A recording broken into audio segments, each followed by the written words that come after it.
They're coming after us. The Federal Reserve is out to get us.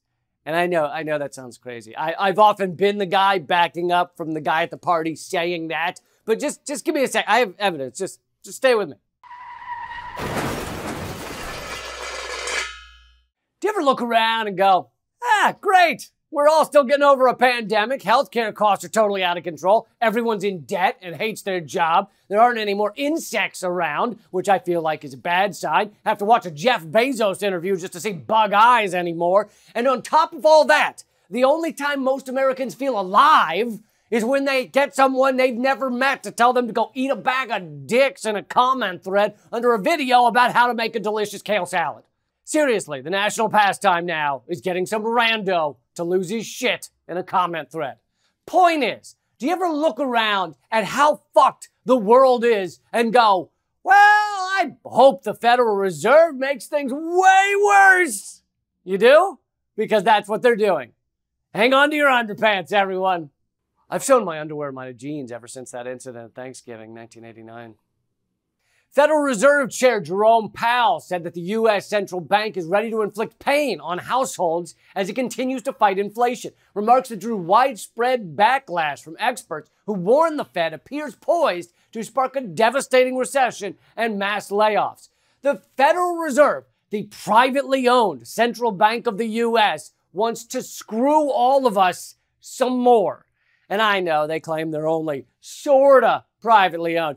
Yeah, anytime the richest dickwads in the world say they only kinda own the entire banking system, that means they own it. I know enough about rich assholes to know that. That reminds me, whatever happened to dickwads? In the 90s, dickwads were everywhere.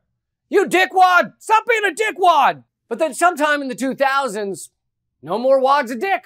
Where'd they go? Did they retire? Throw in the towel? Couldn't compete anymore with the douchebags? The butt munchers were running laps around them? What happened? Where are the dickwads? So the Fed claims it's raising interest rates to fight inflation, but that's bullshit. The truth is the Fed doesn't care that much about inflation, which is really caused by corporate greed.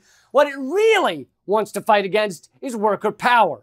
Right now, average American workers have more power than usual. There's a wave of unionizing across the country. Companies have had to add all kinds of perks just to get people to apply to work there.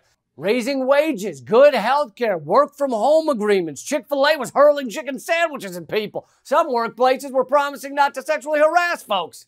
Point is, workers have the power right now and corporate America does not. And now we have proof that corporate America, which owns our government, wants to turn this all around immediately. A leaked Bank of America memo revealed we hope conditions for American workers will get worse. A Bank of America executive stated that we hope working Americans will lose leverage in the labor market in a recent private memo. Losing leverage is a code phrase spoken by rich nerds and a small group of Canadian gigolos, don't worry about it, that means higher unemployment across the country so that workers will take whatever they can get and therefore corporate America can go back to screwing them the way they used to. With like one leg, there's an arm over here and then like one leg. You see, the recession gets bad enough. All of a sudden, the same worker who was like, Starbucks workers unite, fight the power, a few months ago, is now like, so you say that if I clean the raccoon feces off the back alley behind the cafe every day, you'll give me a coleslaw you're throwing out because it's past its expiration date?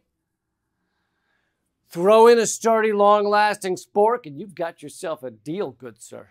So just to be clear here, the Federal Reserve, which is the largest bank in the world, run by the largest bankers in the world, is intentionally creating a recession and creating pain for the average American.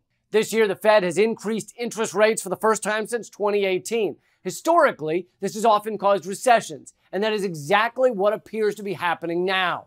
And it's not just big banks that are excited at the prospect of crushing average households. The CEO and president of Douglas Emmett Inc., a real estate corporation worth over $3 billion, said on an August 2nd corporate earnings call that a recession could be good for the commercial real estate business if it comes with a level of unemployment that puts employers back in the driver's seat. So a completely unelected, unaccountable group of bankers, which is a synonym for sociopaths, can have more impact on most Americans than the so-called elected representatives. The Fed claims they're unelected and unaccountable so that they aren't influenced by political pressures. I know I'm super dumb and you guys are super smart, right, at the Fed, but isn't that just another way of saying you want to manipulate the nation's economy in whatever manner that ensures the bankers and oligarchs cream their pants and you don't want to have to give a shit what a single pesky voter has to say about it? No, seriously, that's what you're saying, right? That is. Want a little more proof that the Fed is driving us into recession for reasons other than to stop inflation? The Economic Policy Institute recently pointed out rising inflation is a global problem. U.S. policy choices are not to blame. And when asked whether the Fed's interest rate hikes are expected to have any impact on gas and food prices, two of the principal drivers of inflation, I would not think so. No, Fed Chairman Powell said in response. Ow. So you're delivering pain, your word, to every household across America, and it's not even going to lower the prices of food and gas? Ha! Sounds like you're driving us into recession for some other reason. Could it be that you assholes want to decrease worker power, want to decrease the number of jobs out there, want to get millions of people fired and watch them struggle? Yeah, I think that's exactly it. The Fed's problem remains that constraining demand can't do anything about the primary drivers of inflation: supply chain snarls, the war in Ukraine, and corporate profiteering, tweeted Claire Guzdar of the Groundwork Collaborative. Our problem remains that the Fed apparently won't stop raising rates until millions more are unemployed. The ruling class want a recession because they want to take away worker power. And they even say it to each other behind closed doors when they're at their weird eyes wide shut lizard people parties. But no matter how bad things get, at least we have our national pastime: writing shitty things about people in YouTube comment threads. You'll never take that from us, you villains! That's all for now, but this is a twice-a-week show, and it's completely independent. No corporate sponsors, no state-backed outlets, so it's up to you to keep independent media going. Become a member on Patreon. Keep fighting.